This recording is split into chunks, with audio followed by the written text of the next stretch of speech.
आप सभी का स्वागत है मेरे चैनल टॉप आइडियल स्टोरी में। मैं हाजिर हूँ कहानी का दूसरा भाग लेकर। मैं आप सबको उसके दूसरे दोस्त की कहानी सुनाऊंगा कि वो कैसे गरीबी से उठकर अमीर बना और उसके साथ क्या कहानी बीती। आज मैं सारी कहानी आपको इस दूसरे भाग में सुनाने वाला हूँ।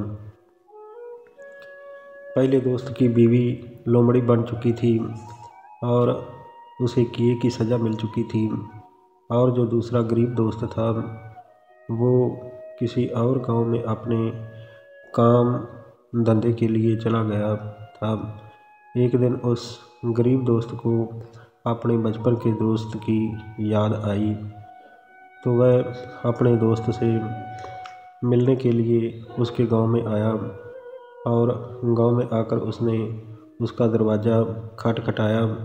उसके दोस्त ने दरवाज़ा खोला तो देखकर हैरान रह गया कि मेरा बचपन का दोस्त आया है।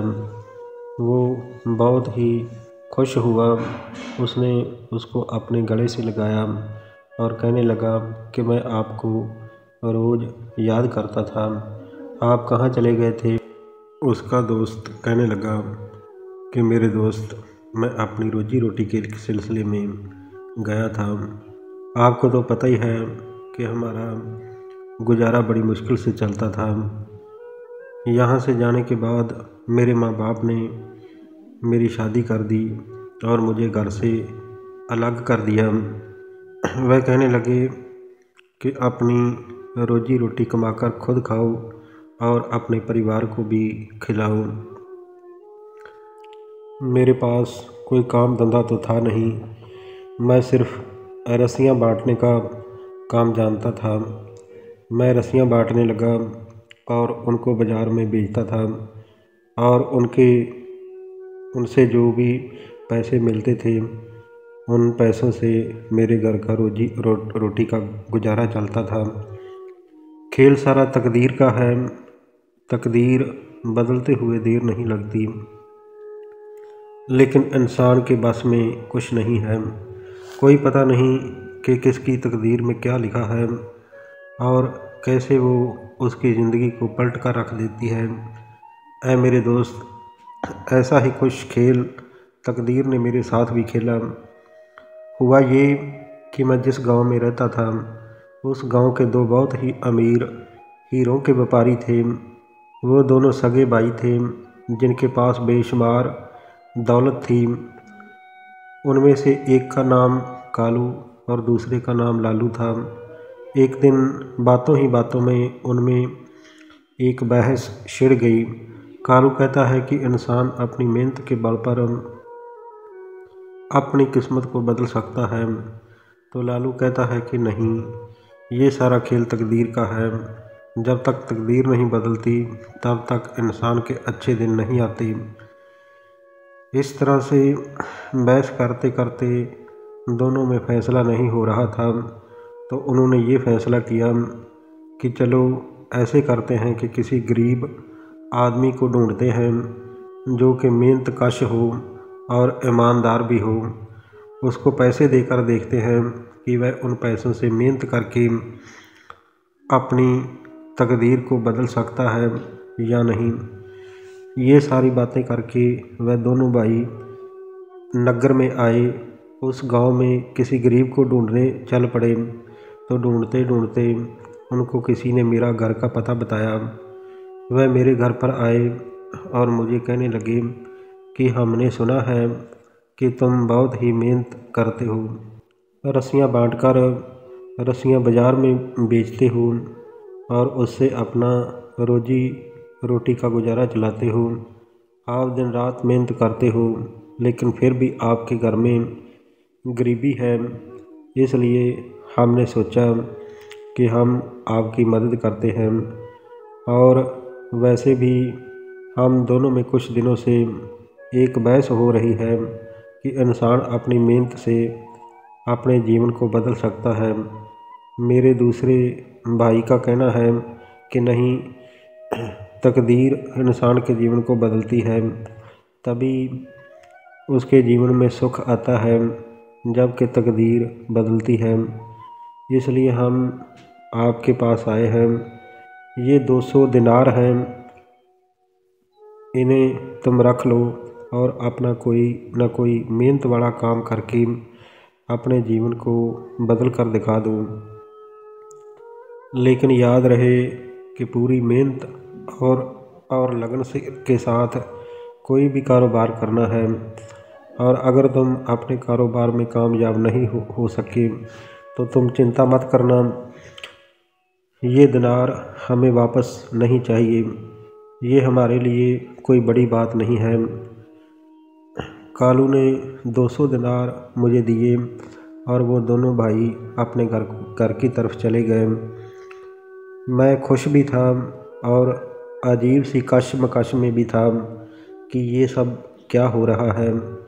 फिर मैंने सोचा कि चलो कोई ना कोई कारोबार करते हैं। मैंने सोचा कि मुझे और तो कोई काम आता नहीं है, मैं ये रस्सियों का ही कारोबार बढ़ा लेता हूँ। ज़्यादा से ज़्यादा सूत बाज़ार से लाकर बहुत सारी रस्सियाँ बनाऊँगा और बहुत सारे आदमी काम पर रख कर खूब सारी रस्सियाँ बनाकर उनको बाज़ार में बेचकर खूब पैसा कमाऊँगा और धीरे धीरे करके रस्सियों की एक फैक्ट्री भी लगा लूँगा। ऐसा सोचकर मैं बाज़ार में गया और 200 दिनारों को मैंने अपनी पगड़ी में बांध लिया। तो मैं बाज़ार में चला जा रहा था तो एक गोश्त की दुकान के सामने मैं गया तो मेरे दिल में आया कि आज मेरे पास पैसे भी हैं, मैं कुछ गोश्त खरीद कर घर में ले जाता हूँ और इसे पका कर खाऊँगा, क्योंकि ज़िंदगी में मैं कभी भी गोश्त नहीं खाया था। फिर सोचा कि नहीं, उन्होंने मुझे पैसे काम करने के लिए दिए हैं। फिर मैंने सोचा कि अगर थोड़ा गोश्त खरीद भी लूँगा तो इसमें क्या हर्ज है। मैंने थोड़ा सा गोश्त खरीदा और जो दिनारों वाली थैली थी जो मैंने अपनी पगड़ी में टांग रखी थी, पगड़ी से कुछ दिनार निकाले और उनमें से कुछ दिनार दुकानदार को दे दिए और फिर गोश्त और दिनार पगड़ी में टांग लिए और आगे चलने लगा। मैं बाज़ार में जा रहा था तो आसमान से एक चील उड़ते हुए आई और वो उस गोश्त पर झपटी, क्योंकि वह गोश्त मेरी पगड़ी में के साथ बंधा हुआ था। इसलिए जैसे ही उसने उस गोश्त को उठाया तो मेरी पगड़ी भी साथ ही उठा कर ले गई, जिसमें मेरे 200 दिनार थे। उस पगड़ी को देखते ही देखते आसमान में ले गई और मैं देखता ही रह गया। अब मेरी समझ में ये नहीं आ रहा था कि अब मैं क्या करूं, अब मैं उनको क्या जवाब दूंगा। तो मेरी हालत ख़राब हुई और मैं वापस घर को लौट आया। घर आकर मैंने अपनी बीवी से सारा हाल बताया तो 1-2 दिन के बाद वह दोनों भाई मेरे पास मेरे घर में आए तो मुझे कहने लगे कि आपने कोई कारोबार किया या नहीं। तो मैंने वह सारी कहानी उन दोनों भाइयों को सुनाई तो कालू कहने लगा कि कोई बात नहीं है, तुम ये 200 दिनार और ले लो और फिर से कोई अच्छा सा काम करो और मेहनत से अपनी किस्मत को बदल दो। मैंने वो दिनार लिए और उन दिनारों को एक घास की बोरी पड़ी हुई थी उसके अंदर नीचे छुपा दिया और खुद बाहर को किसी काम के लिए चला गया। बाहर गली में एक घास चारा खरीदने वाला आया तो मेरी बीवी ने घास वाली बोरी उठाकर उस फेरी वाले को दे दी और जब मैं वापस आया तो मैंने कहा कि वह बोरी कहाँ गई। तो मेरी बीवी ने कहा कि वह तो मैंने फेरी वाले को दे दी है जो कि घास खरीद रहा था। मैंने कहा कि उसमें तो मैंने दिनार रखे थे, आपने ये क्या किया। अब मैं उनको क्या कहूँगा। अगर बार बार मैं इसी तरह ही उनको कहूँगा कि मेरे दिनार फिर से खो गए हैं, तो वो सोचेंगे कि मैं झूठ बोल रहा हूँ।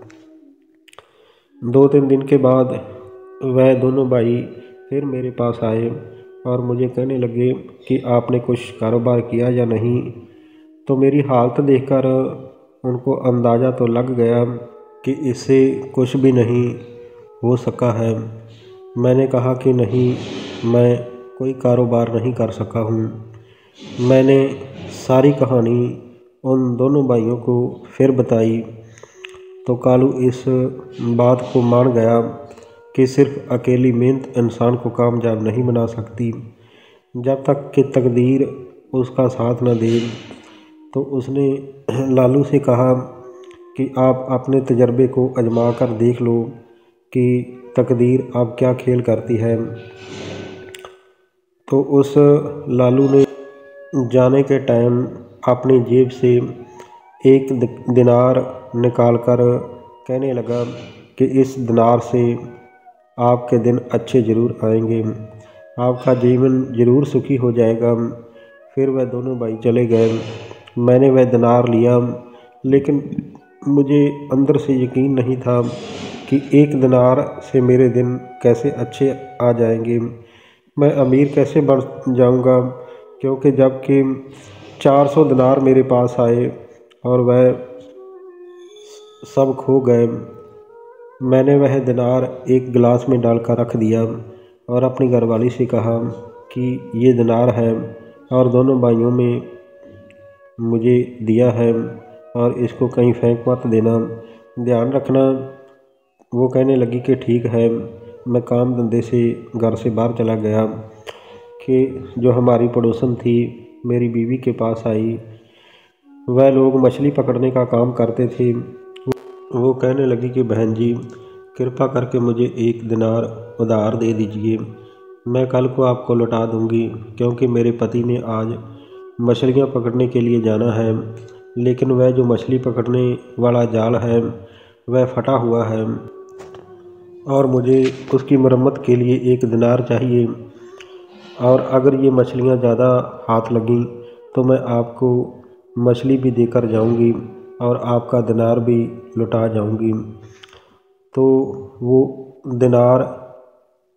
एक दिनार मेरी बीवी ने हमारी पड़ोसन को दे दिया।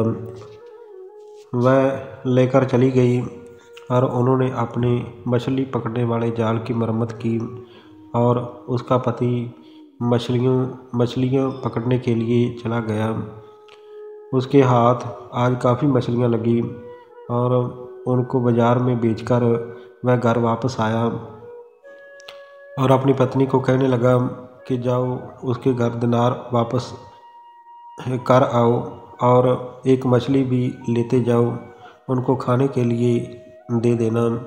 तो मेरे पड़ोसी की बीवी एक दिनार और मछली लेकर हमारे घर आई और मेरी घरवाली से कहने लगी कि ये बहन जी, आपका बहुत बहुत धन्यवाद कि ये आपका एक दिनार है और ये एक मछली है, ये खा लेना और पकाकर बच्चों को भी खिला देना। मेरी बीवी ने मछली रख ली। जब पड़ोसन चली गई तो उसने मछली को पानी से धोकर साफ़ करके जब उसका पेट चीरा तो कोई चमकता हुआ शीशे जैसा एक टुकड़ा सा निकला।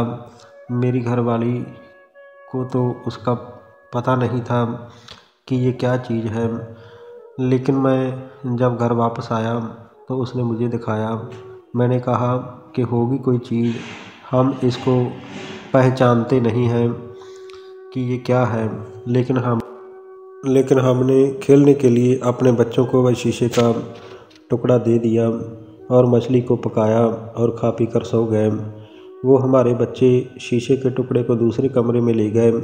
कमरे में उस शीशे के टुकड़े से उजाला हो गया था और वो चमक रहा था।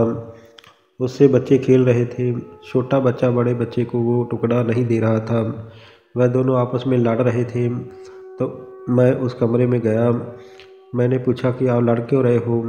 तो बड़ा कहने लगा कि ये हमको कांच का टुकड़ा नहीं दे रहा है।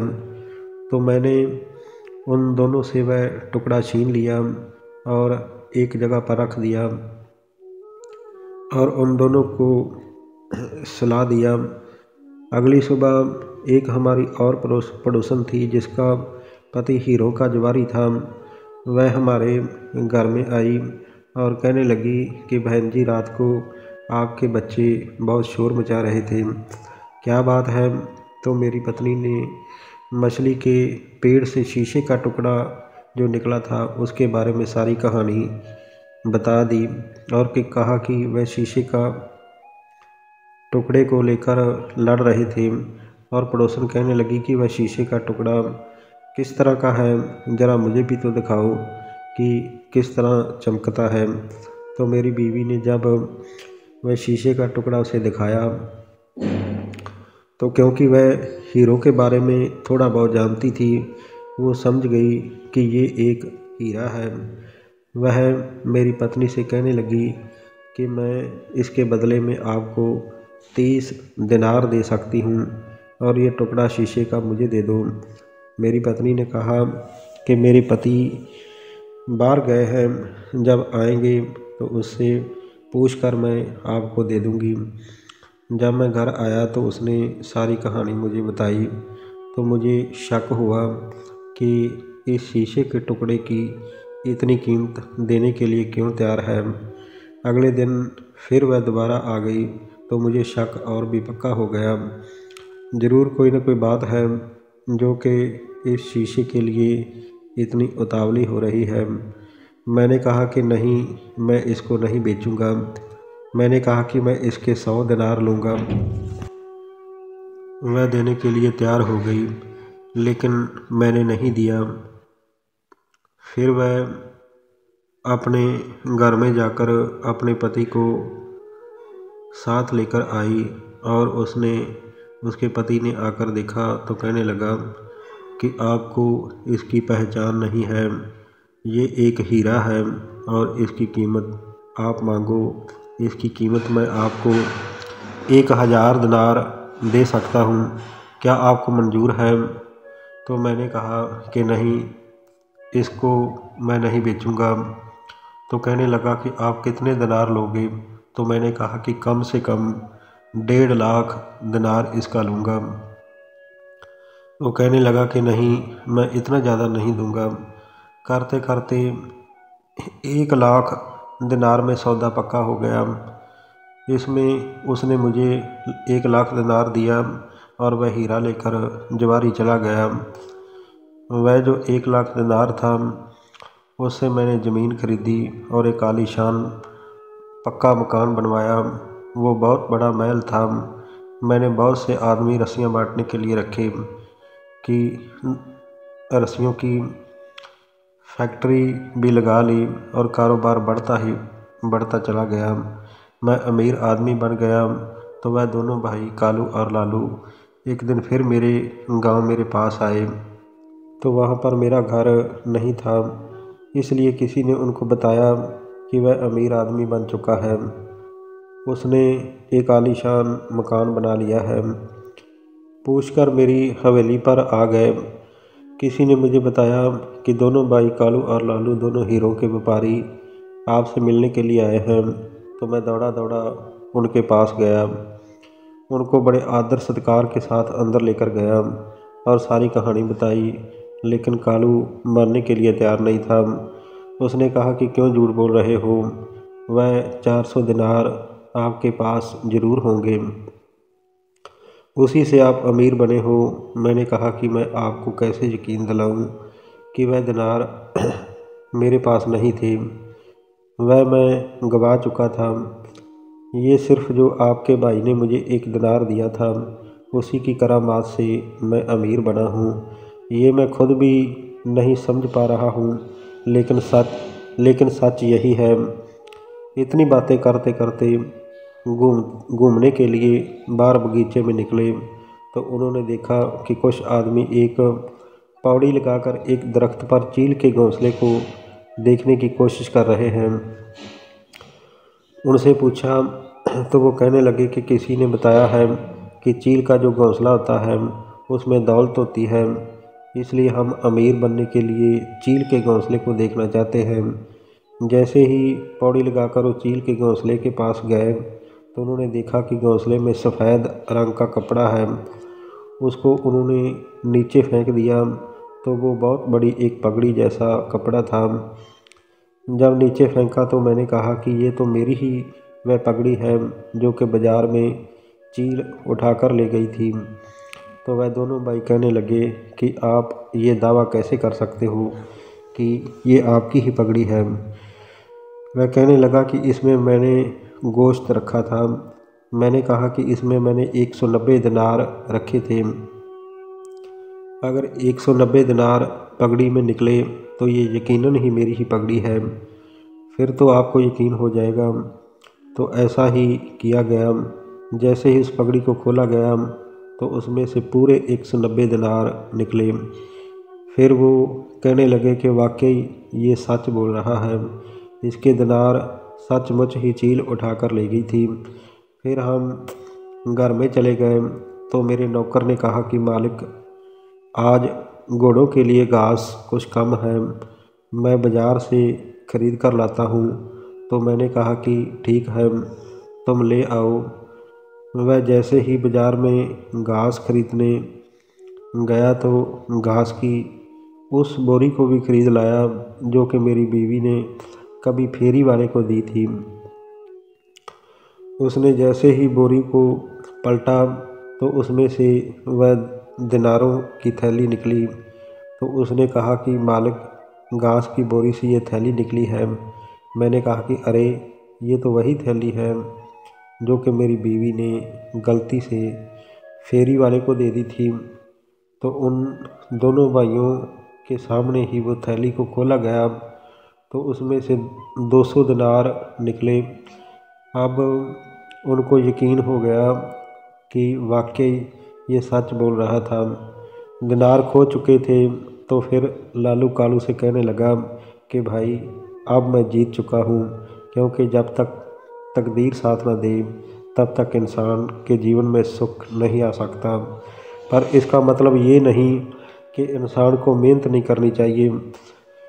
इंसान को सख्त मेहनत करनी ज़रूरी है, लेकिन जैसे तकदीर ने एक दिनार से ही मेरी किस्मत पलट दी थी, लेकिन अगर मैं उसके बाद मेहनत नहीं करता तो आगे मेरा कारोबार नहीं बढ़ता। इसलिए मेहनत बहुत ज़रूरी है और तकदीर का भी साथ देना बहुत ज़रूरी है। तो उसने कहा कि ऐ दोस्त, इस तरह से मैं एक गरीब आदमी से अमीर बना। और उसके बाद पहले वाले दोस्त ने अपनी सारी कहानी सुनाई जो कि मैं आप सबको पहले सुना चुका हूँ। प्यारे दोस्तों, ये थी आज की एक दिलचस्प कहानी। ये कहानी आपको कैसी लगी कमेंट बॉक्स में प्यारा सा कमेंट करके ज़रूर बताना। अगर ये कहानी आपको अच्छी लगी हो तो मेरे ये चैनल को लाइक, शेयर और सब्सक्राइब ज़रूर कर देना। आप सभी का बहुत बहुत धन्यवाद।